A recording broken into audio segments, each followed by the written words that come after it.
Hey, Alpha Nurses and Licensure from alphanursguide.com. This is 20 practice questions. Without delay, let's get started. A client is scheduled to undergo weekly intravesical chemotherapy for bladder cancer for the next 8 weeks.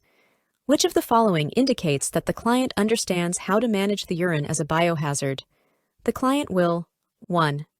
Void into a bedpan and then empty the urine into the toilet. 2. Disinfect the urine and toilet with bleach for 6 hours following a treatment. 3. Clean the bathroom daily with disinfectant wipes.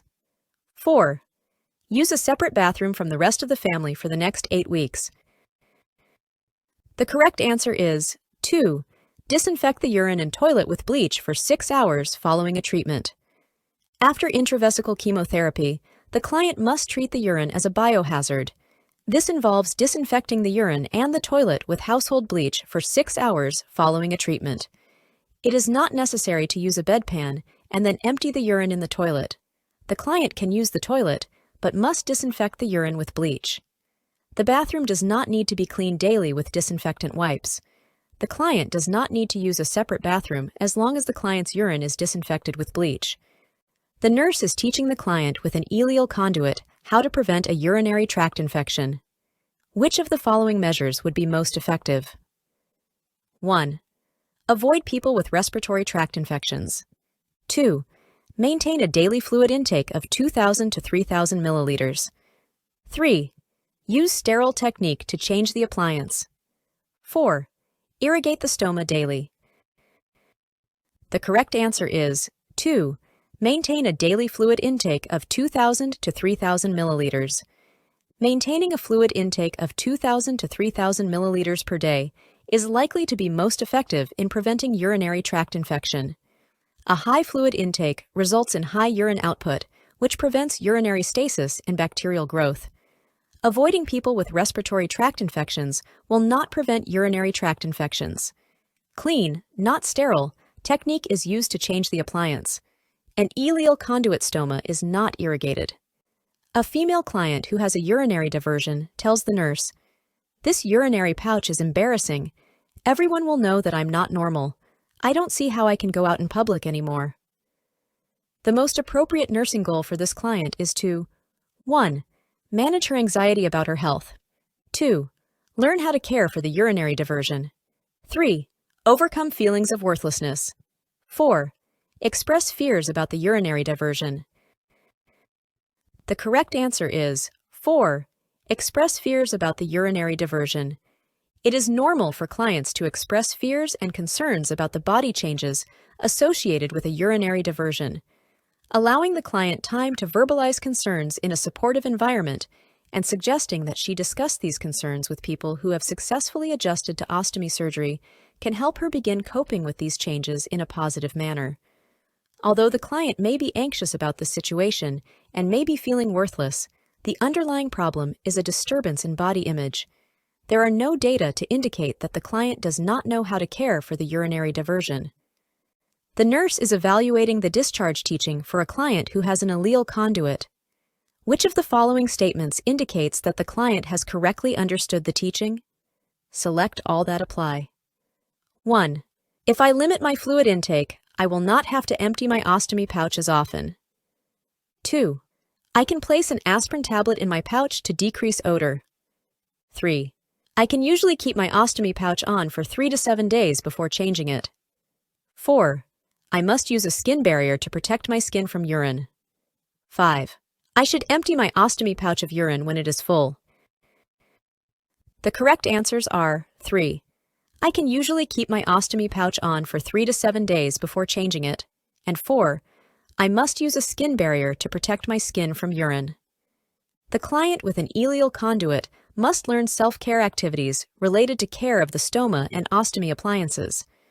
The client should be taught to increase fluid intake to about 3,000 milliliters per day and should not limit intake. Adequate fluid intake helps to flush mucus from the ileal conduit. The ostomy appliance should be changed approximately every 3 to 7 days and whenever a leak develops. A skin barrier is essential to protecting the skin from the irritation of the urine. Aspirin should not be used as a method of odor control because it can be an irritant to the stoma and lead to ulceration. The ostomy pouch should be emptied when it is 1/3 to 1/2 full to prevent the weight of the urine from pulling the appliance away from the skin. The nurse should teach the client with an ileal conduit to prevent urine leakage when changing the appliance by using which of the following procedures? 1. Insert a gauze wick into the stoma. 2. Close the opening temporarily with a cellophane seal. 3. Suction the stoma before changing the appliance. 4. Avoid oral fluids for several hours before changing the appliance. The correct answer is 1. Insert a gauze wick into the stoma. Inserting a gauze wick into the stoma helps prevent urine leakage when changing the appliance. The stoma should not be sealed or suctioned. Oral fluids do not need to be avoided. The nurse is assessing the urine of a client who has had an ileal conduit and notes that the urine is yellow with a moderate amount of mucus. Based on these data, the nurse should 1. Change the appliance bag. 2. Notify the physician. 3. Obtain a urine specimen for culture. 4. Encourage a high fluid intake. The correct answer is 4. Encourage a high fluid intake. Mucus is secreted by the intestinal segment used to create the conduit and is a normal occurrence. The client should be encouraged to maintain a large fluid intake to help flush the mucus out of the conduit. Because mucus in the urine is expected, it is not necessary to change the appliance bag or to notify the physician. The mucus is not an indication of an infection, so a urine culture is not necessary. A client who has been diagnosed with bladder cancer is scheduled for an ileal conduit. Preoperatively, the nurse reinforces the client's understanding of the surgical procedure by explaining that an ileal conduit 1. Is a temporary procedure that can be reversed later. 2. Diverts urine into the sigmoid colon, where it is expelled through the rectum. 3. Conveys urine from the ureters to a stoma opening on the abdomen. 4. Creates an opening in the bladder that allows urine to drain into an external pouch. The correct answer is 3. Conveys urine from the ureters to a stoma opening on the abdomen. An ileal conduit is a permanent urinary diversion in which a portion of the ileum is surgically resected and one end of the segment is closed. The ureters are surgically attached to this segment of the ileum, and the open end of the ileum is brought to the skin surface on the abdomen to form the stoma. The client must wear a pouch to collect the urine that continually flows through the conduit. The bladder is removed during the surgical procedure, and the ileal conduit is not reversible. Diversion of urine to the sigmoid colon is called a ureterosigmoidostomy. An opening in the bladder that allows urine to drain externally is called a cystostomy. A client is to have a cystoscopy. Which of the following indicate that the client has developed a complication after the cystoscopy? 1. Dizziness. 2. Chills. 3. Pink-tinged urine. 4. Bladder spasms. The correct answer is 2. Chills. Chills could indicate the onset of acute infection that can progress to septic shock. Dizziness would not be an anticipated symptom after a cystoscopy. Pink-tinged urine and bladder spasms are common after cystoscopy. A client is admitted to the recovery room after cystoscopy with biopsy. Before the nurse can discharge the client, the nurse should be sure the client 1. Has a bowel movement. 2. Has received the first dose of pain medication. 3. Has voided. 4. Has no blood in the urine. The correct answer is 3. Has voided. The nurse should verify that the client has voided prior to discharge in order to evaluate bladder function. Bowel function is not expected to be affected by this procedure. There may not be a need for pain medication immediately post-procedure and before discharge, but the nurse should assess the client's pain status and inform the client about the use and side effects of the medication. It is normal for the client to have hematuria because of the procedure. A client has undergone a cystectomy and an ileal conduit diversion. What should the nurse incorporate into the discharge instructions? Select all that apply. 1. Drink at least 3,000 milliliters of fluid each day. 2. Minimize daily activities. 3. Keep urine alkaline to prevent urinary tract infections. 4. Avoid odor-producing foods such as onions, fish, eggs, and cheese. 5. Wear snug clothing over the stoma to encourage urine flow into the drainage bag. The correct answers are 1. Drink at least 3,000 milliliters of fluid each day, and 4. Avoid odor-producing foods, such as onions, fish, eggs, and cheese. An adequate fluid intake aids in the prevention of urinary calculi and infection. Odor-producing foods can produce offensive odors that may impact the client's lifestyle and relationships. Lack of activity leads to urinary stasis, which promotes urinary calculi development and infection. Acidic urine helps prevent urinary tract infections. Tight clothing over the stoma obstructs blood circulation and urine flow. A nurse is planning care for a client who underwent a percutaneous needle biopsy of the kidney. What should the nurse plan to do immediately after the biopsy? Select all that apply. 1. Assess the biopsy site. 2. Take vital signs every hour. 3. Assess urine for hematuria. 4. Place the client in a prone position. 5. Assess the client for chest pain. The correct answers are 1. Assess the biopsy site. 3. Assess urine for hematuria. And 4. Place the client in a prone position. The nurse should assess the biopsy site for bleeding and hematoma formation. The client should remain prone for 8 to 24 hours after the biopsy. A pressure dressing will aid in blood coagulation. Vital signs assessment should be taken every 5 to 15 minutes for the first hour, and then less often if the client is stable. The urine does not need to be collected and kept on ice. The nurse should collect serial urine specimens to assess for hematuria. A renal biopsy does not put the client at increased risk for chest pain. The nurse evaluates the effectiveness of the client's post-operative plan of care. Which of the following would be an expected outcome for a client with an ileal conduit? 1. The client verbalizes the understanding that physical activity must be curtailed. 2. The client will place an aspirin in the drainage pouch to help control odor. 3. The client demonstrates how to catheterize the stoma. 4. The client will empty the drainage pouch frequently throughout the day. The correct answer is 4. The client will empty the drainage pouch frequently throughout the day.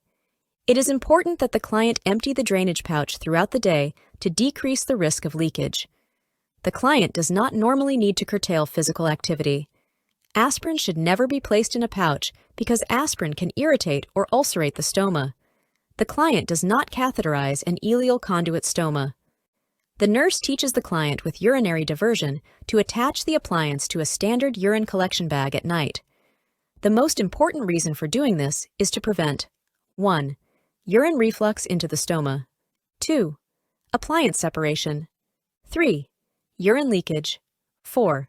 The need to restrict fluids. The correct answer is 1. Urine reflux into the stoma. The most important reason for attaching the appliance to a standard urine collection bag at night is to prevent urine reflux into the stoma and ureters, which can result in infection. Use of a standard collection bag also keeps the appliance from separating from the skin and helps prevent urine leakage from an overly full bag, but the primary purpose is to prevent reflux of urine. A client with urinary diversion should drink 2,000 to 3,000 milliliters of fluid each day. It would be inappropriate to suggest decreasing fluid intake. A client has an ileal conduit. Which of the following solutions will be useful to help control odor in the urine collecting bag after it has been cleaned? 1. Salt water. 2. Vinegar. 3. Ammonia. 4. Bleach. The correct answer is 2. Vinegar. A distilled vinegar solution acts as a good deodorizing agent after an appliance has been cleaned well with soap and water. If the client prefers, a commercial deodorizer may be used. Salt solution does not deodorize. Ammonia and bleaching agents may damage the appliance. The client with an ileal conduit will be using a reusable appliance at home. The nurse should teach the client to clean the appliance routinely with which product?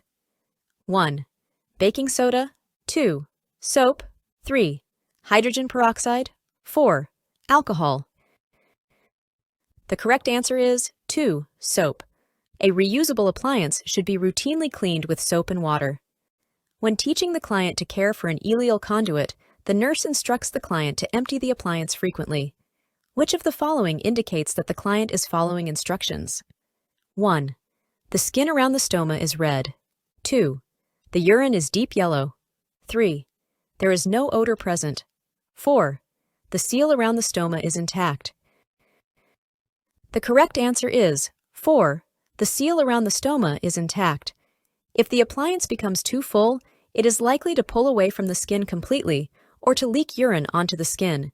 Thus, if the seal is intact, the client is emptying the appliance regularly. The skin around the seal should not be red or irritated, which could indicate a leak. There will likely be an odor from the urine. Deep yellow urine indicates that the client should be increasing fluid intake. After surgery for an ileal conduit, the nurse should closely assess the client for the occurrence of which of the following complications related to pelvic surgery? 1. Peritonitis. 2. Thrombophlebitis. 3. Husitis. 4. Inguinal hernia. The correct answer is 2. Thrombophlebitis. After pelvic surgery, there is an increased chance of thrombophlebitis owing to the pelvic manipulation that can interfere with circulation and promote venous stasis. Peritonitis is a potential complication of any abdominal surgery, not just pelvic surgery. Husitis is most frequently an indication of liver disease. Inguinal hernia may be caused by an increase in intra-abdominal pressure or a congenital weakness of the abdominal wall. Ventral hernia occurs at the site of a previous abdominal incision. If the client develops lower abdominal pain after a cystoscopy, the nurse should instruct the client to do which of the following? 1. Apply an ice pack to the pubic area. 2. Massage the abdomen gently. 3. Ambulate as much as possible. 4. Sit in a tub of warm water. The correct answer is 4. Sit in a tub of warm water. Lower abdominal pain after a cystoscopy is frequently caused by bladder spasms. Warm water can help relax muscles. Ice is not effective in relieving spasms. Massage and ambulation may increase bladder irritability. The nurse should assess the client with bladder cancer for which of the following? 1. Suprapubic pain. 2. Dysuria. 3. Painless hematuria. 4. Urine retention. The correct answer is 3. Painless hematuria. Painless hematuria is the most common clinical finding in bladder cancer. Other symptoms include urinary frequency, dysuria, and urinary urgency, but these are not as common as hematuria. Suprapubic pain and urine retention do not occur in bladder cancer. A nurse is caring for a client with an ileal conduit. When assessing the stoma, which of the following outcomes are not desirable? Select all that apply. 1. Dermatitis. 2. Bleeding. 3. Fungal infection. 4. Use of adhesive solvent on the skin around the stoma. 5. Placing skin cement on the faceplate of the collection bag. The correct answers are 1. Dermatitis, 2. Bleeding, and 3. Fungal infection. Dermatitis with alkaline encrustations may occur when alkaline urine comes in contact with exposed skin. Yeast infections, or fungal infections, are another common peristomal skin problem. If the stoma is irritated from rubbing, there will be bleeding. The nurse and client should avoid irritating the stoma. Adhesive solvent should be used on a gauze pad to remove old adhesive and should, therefore, not contact the stoma directly. Only a minimal amount of skin cement is applied to the faceplate of the collection bag and skin to secure the appliance over the stoma, so obstruction of the stoma by the cement would not be possible if correct technique is followed. You can get my NCLEX course review. Links will be in the description. I'll see you guys in the next video.